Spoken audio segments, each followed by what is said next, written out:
The creator of Chainsaw Man doesn't exist. I was just trying to make a video about Chainsaw Man, that was literally it. I wanted to make a video essay about one of my favorite manga right now, so I started collecting clips, panels, and images. Then I got to a part where I thought I should probably include a picture of the creator.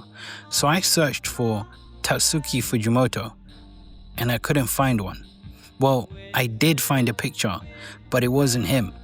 It was Hajime Isayama, the creator of Attack on Titan, holding the Chainsaw Man manga.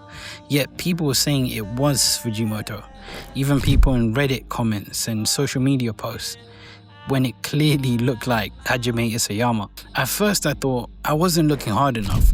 Surely one of the biggest manga creators in the world has at least one recent public photo. I searched through Google images, old interviews, Reddit discussions, fan forums, anything I could think of. Nothing. Well, almost nothing. I did find one video that people believe shows Fujimoto, but it's from years ago, maybe even close to 15 years ago.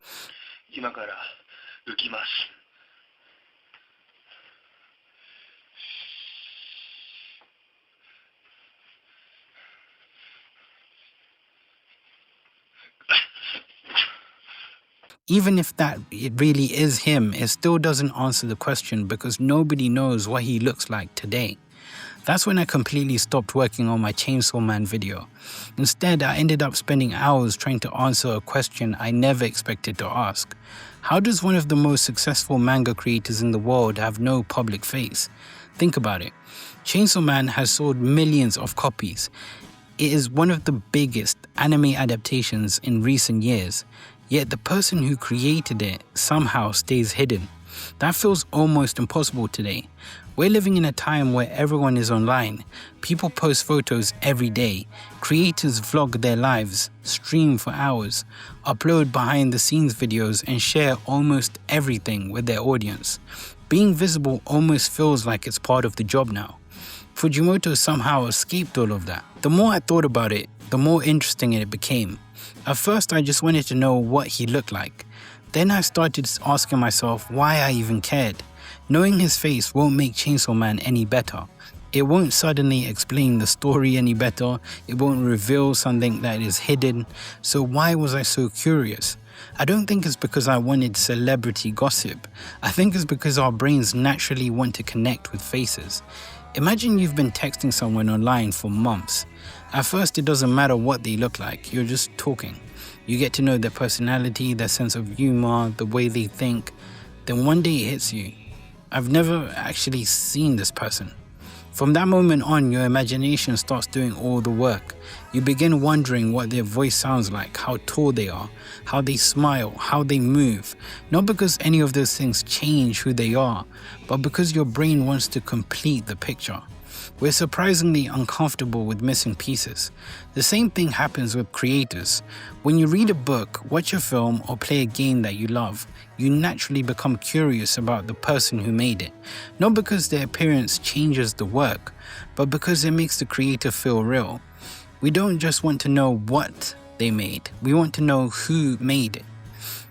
That's why we watch interviews. That's why the behind-the-scenes documentaries are so popular. That's why people love hearing actors talk about filming movies or musicians explain how they wrote a song. We're interested in the people behind the work.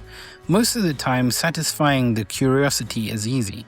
You can search almost any famous creator and immediately find interviews, podcasts, convention appearances, and hundreds of photos.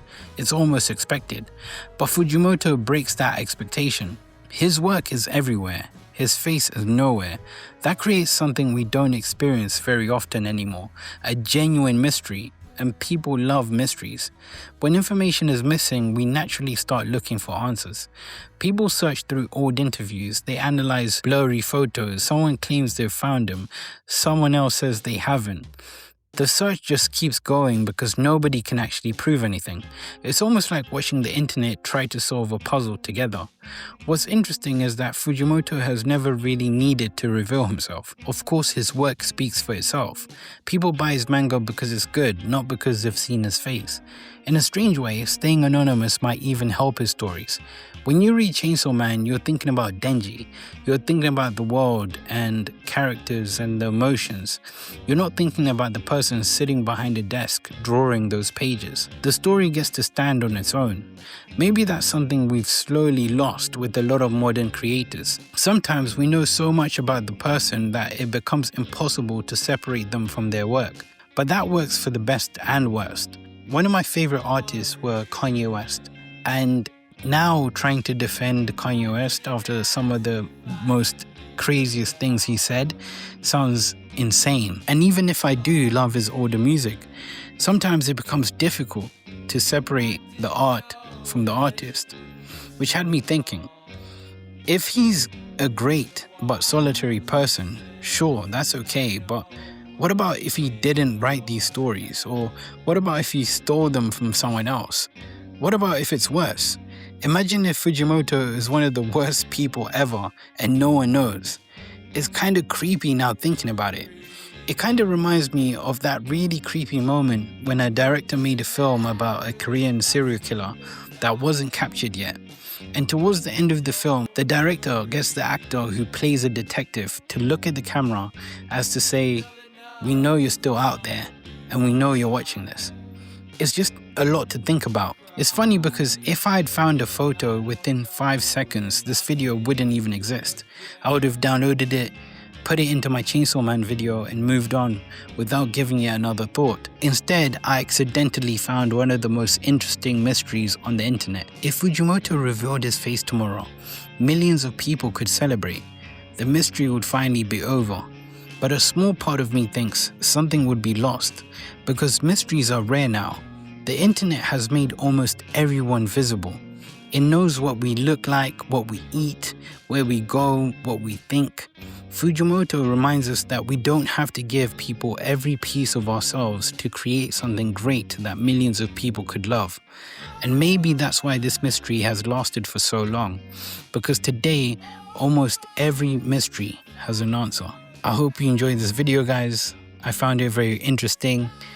I am going to go down the rabbit hole of this, maybe not now, but I'll continue it in like maybe a week or a few weeks or a few months and give it some time and see if I can actually find a picture. If anyone has found an actual picture that could be Fujimoto now, or a video or an interview, I think that would be amazing to see what he thinks, like how he talks, what his mannerisms are, because I have no idea and I can't put a picture to this great quality of work that I'm reading. If you like this video, guys, please comment, like, let me know what you think I should talk about or review next, because we talk about a lot of anime, manga and other news on this channel. So let us know. We have a podcast section and a vlog section where we touch on so many different things when it comes to anime and manga. So yeah, I hope you enjoyed this video and I'll see you on the next one.